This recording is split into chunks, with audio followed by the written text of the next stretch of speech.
Y para hablar sobre este tema, Juan Falcornet, abogado, analista internacional y consultor político, además de docente universitario, nos acompaña. Juan, bienvenido, gracias por estar aquí. Ana María, un fuerte saludo para ti y todas las personas que nos acompañan, siempre un gran placer. Juan, primero, ¿por qué tomó tanto tiempo? Y nosotros estamos quizás reflejando lo bueno y lo positivo que puede ser para Mercosur, pero por el otro lado, en la Unión Europea, no todos están tan contentos con este acuerdo. ¿Por qué? Bueno, esto definitivamente empieza con una ronda de negociaciones que se da aproximadamente en el año 1995, pero donde no se retrataba en este documento que iba a ser finalmente convertido en un tratado de libre comercio, un tratado internacional, no se plasmaba, digamos, las principales preocupaciones y no se resolvían los asuntos de fondo en materia comercial, en materia de inversión, y esto generaba insatisfacción de ambas partes. También la dinámica de los roles políticos y todo lo que ha venido pasando. Tenemos guerra en Europa, tenemos guerra en Medio Oriente, tuvimos una pandemia, es decir, también hubo unos factores externos que de alguna manera pudieron afectar la libre negociación de este tratado de libre comercio. Ahora bien, todavía tenemos unos retos institucionales muy grandes porque efectivamente algunos países han manifestado inconformismo con algunos contenidos que están en este documento. Por la parte de la Unión Europea hemos visto una resistencia muy fuerte por parte de Francia, quien ve un riesgo significativo en el sector agricultor y teme que la llegada de algunos productos como la carne pueda implicar unos desafíos muy grandes y seguramente golpear algunos sectores estratégicos de la economía francesa. Este tratado de libre comercio es un tratado mixto. Quiere decir que la Unión Europea, como organismo comunitario, no tiene toda la competencia para ratificarlo, sino requiere que los 27 países miembros de la Unión Europea empiecen a ratificarlo uno a uno. Dinámica muy parecida que se dará en el Mercosur, y seguramente eso implique que, a pesar de que tenemos una firma al día de hoy, una ratificación pueda demorar entre 2 y 5 años. Si no es más, Juan, o sea, el lograr que cada uno analice, que cada uno siente o haga los cambios. Y ahí te pregunto, ¿se puede hacer cambios y modificaciones o ya no? ¿Es firmar el documento como está?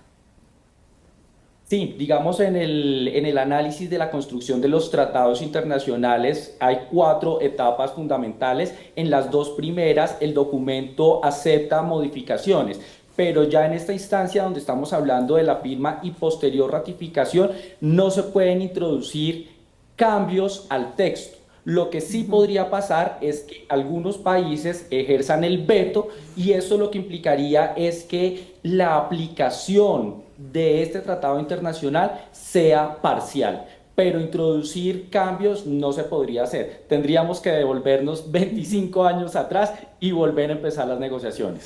Y ahora, ¿qué pasa con Milei presidiendo el Mercosur? Él no es convencido de esta clase de tratados, él no es convencido de esta clase de acuerdos, y justamente le toca a él liderar una etapa crucial.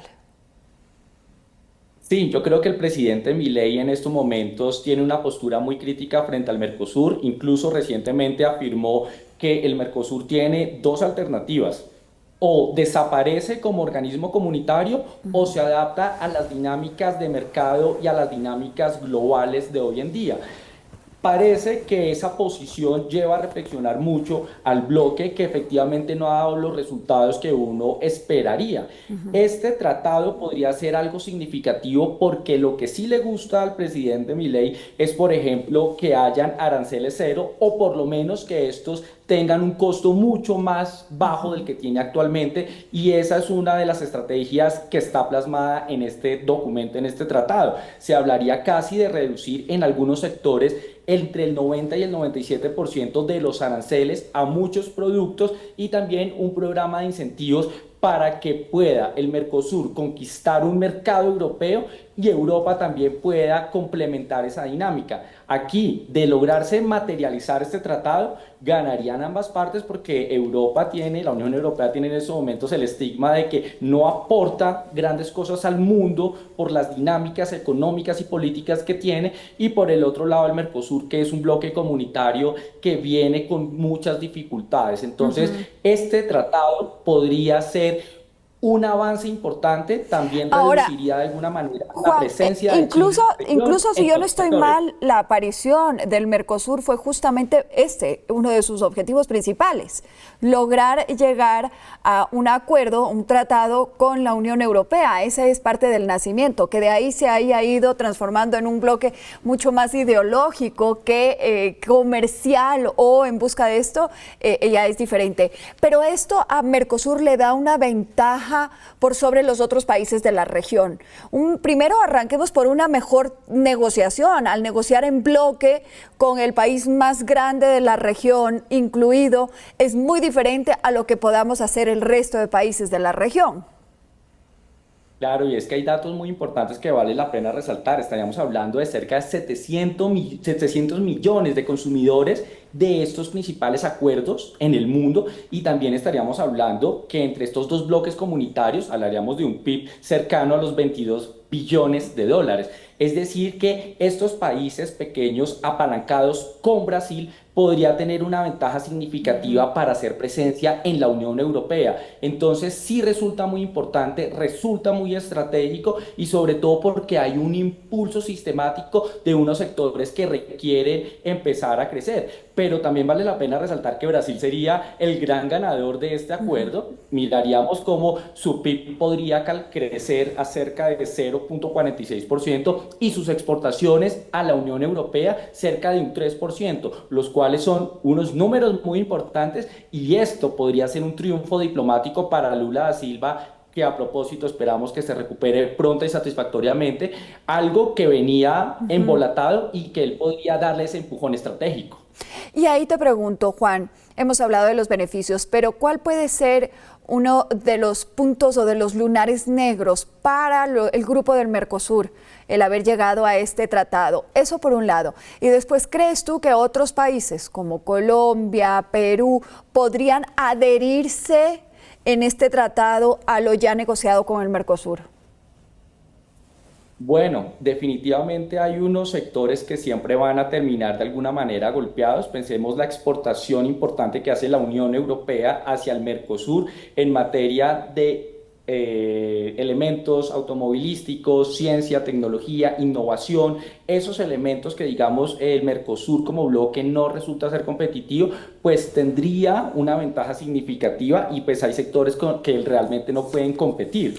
Pero esto es una relación de doble vía, porque lo mismo le pasa a la Unión Europea, que está preocupado, por ejemplo, por la soja, o está preocupado también por el tema de ingreso de productos de carne, particularmente Francia, que ha mostrado una resistencia significativa. Incluso uno de los directivos de Carrefour dijo que la calidad de la carne de América Latina no obedecía a los altos estándares europeos. Sin embargo, pues tuvo que retractarse, pero digamos ese ingreso también masivo es preocupante para la Unión Europea. Pero hay que tener claro que los tratados de libre comercio, algunos sectores ganan, otros sectores pierden, pero los sectores que pierden siempre se considera un apoyo estatal Sí. para de alguna manera poder respaldar estos sectores que resultan golpeados.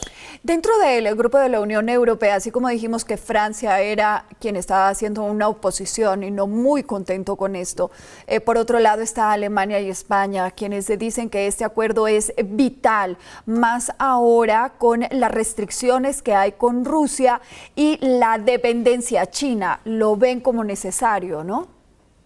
Sí, y también hay un amplio temor con los Estados Unidos y la dinámica de relación que van a tener con el nuevo presidente Donald Trump. Esto es lo que lleva a la Unión Europea a buscar rápidamente cómo fortalecer estas alianzas comerciales que le permita de alguna manera recuperar esa presencia que tiene en estos momentos en América Latina y el Caribe, pero también llama la atención que es un componente para disuadir de alguna manera la presencia china en la región, que viene creciendo rápidamente, incluso China no haciéndolo a través de tratados de libre comercio, sino como la ruta de la seda 2.0, donde empieza con unas dinámicas a comprometer a los estados y lograr unas ventajas comerciales y de inversión muy competitivas que incluso bloques comunitarios como la Unión Europea no podrían competir. Entonces sí resulta muy estratégico, pero creería que aceleraron porque también la ven muy difícil con Donald Trump como presidente.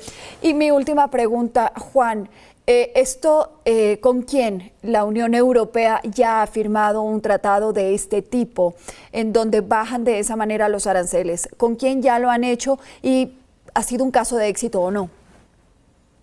Sí, la Unión Europea ya tiene varios tratados internacionales, tratados de libre comercio, incluso tiene uno con Colombia, en el cual nosotros hemos notado una ventaja representativa. Sin embargo, lo que hay que anotar de este tratado es que siempre se ha estigmatizado un poco estos instrumentos donde dicen que estos países del primer mundo siempre imponen sus condiciones y tienen unas ventajas significativas frente a estos bloques o países de América Latina y el Caribe. Pero en esta negociación en particular, me parece que la posición del Mercosur fue una posición firme, sólida, defendieron temas ambientales, defendieron sectores estratégicos, incluso los europeos están preocupados porque tienen que dar una garantía de unas preventas, las cuales están contenidas en este documento. Pero la Unión Europea sí se ha apalancado, tiene alrededor tal vez de unos 8 o 10 tratados internacionales sólidos andando, y esos han generado una dinámica estratégica que le permiten en estos momentos por lo menos intentar reactivar la economía ahora que estamos con una guerra en Europa y que hay unas dinámicas muy complejas en el mundo producto de tantas controversias y guerras que estamos viviendo. Juan, te quiero dar las gracias por haber estado con nosotros en Hoy en el Mundo. Que tengas un buen día. Ana María, muchas gracias por la invitación, siempre un gran placer. Y bueno, ese